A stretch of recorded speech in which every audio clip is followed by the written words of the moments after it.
कार्यकर्ता करण्यात आली आहे। त्यामुळे पहिला टप्पा निधी आजपासून थेट शेतकऱ्यांच्या खात्यामध्ये जमा होऊ लागलेला आहे।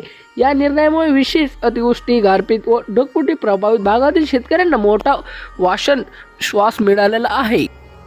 पीक विमा रक्कम अनेक महिन्यांपासून प्रलंबित असल्याने शेतकऱ्यांना कर्जफेड, नवीन हंगाम तयारी आणि दैनंदिन खर्च सांभाळणे कठीण होत होते। या परिस्थितीत गंभीरतेत लक्षात घेऊन शासनाने तातडीने तोडगा काढण्याचा निर्णय घेतला, ज्यामुळे मदत वितरण प्रक्रियेला नवनीत मिळाले आहे। पहिला टप्पा ज्याचे पंचनामे पूर्ण झाले आहेत त्यांना आणि तिसरा टप्पा माहिती शासनाची अचूक नोंदणी गेली आहे अशा शेतकऱ्यांना प्रदान दिले जात आहे। दिवसभरात मोठ्या प्रमाणावर व्यवहार होणार असून प्रत्येक बँकेला यासाठी विशेष सूचना देण्यात आल्या आहे। या शासनाचे उद्देश आहे की जास्तीत जास्त शेतकऱ्यांना एका दिवसात लाभ मिळावा।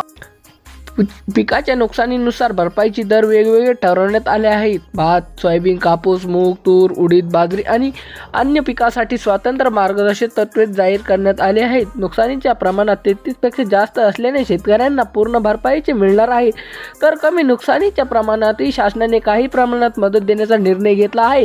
या सर्व निकषांचे परीक्षण जिल्हा प्रशासन पूर्ण केले असून मदतीचे आडेकरविरीची अंतिम निर्णय नोंदणी प्रणालीमध्ये करण्यात आले आहे। भात पिकाच्या नुकसानीच्या राज्य सरकारने विशेष उल्लेख केला आहे। काही भागात पावसाच्या जोरदार तातडीमुळे भात शेती उद्ध्वस्त झाली, त्यामुळे भात पिका उत्पादकांसाठी सर्वाधिक मदत देण्याचा निर्णय झालेला आहे। सोयाबीन आणि कापूस उत्पादकांना दोघांनाही सरकारकडून केंद्र व राज्य मिळणार एकत्रित मदत मोठा आधार देणार आहे। तूर, मूग आणि उडीद या कडधान्य उत्पादकांवरही मोठा परिणाम झाला असून विशेष हिशोब करून निधी वाटप करण्याचा निर्णय घेतलेला आहे। जिल्हा यादी 12 जिल्ह्यात प्रत्येक समोर माहिती 1 पुणे या भागात अतिवृष्टी, सोयाबीन व बाजरी पिकाचे मोठे नुकसान नोंदवले गेले।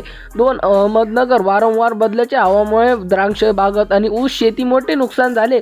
3 नाशिक गारपीट, द्राक्षे व भाजीपाला पिकाच्या मोठ्या प्रमाणात हानी झाली। 4 सातारा ढगफुटी आणि मुसळधार पावसामुळे अनेक तालुक्यांमध्ये पीक वाहून गेले। 5 सांगली कृषी नांदेड परिस्थिती निर्माण झाले, ऊस शेती नुकसान झाले। 6 कोल्हापूर मुसळधार पावसाचे भात शेती व मोठे नुकसान सहन करावे लागले। 7 सोलापूर दुष्काळी परिस्थितीमुळे बाजरी आणि ज्वारी पिकाचे प्रतिकूल। धन्यवाद।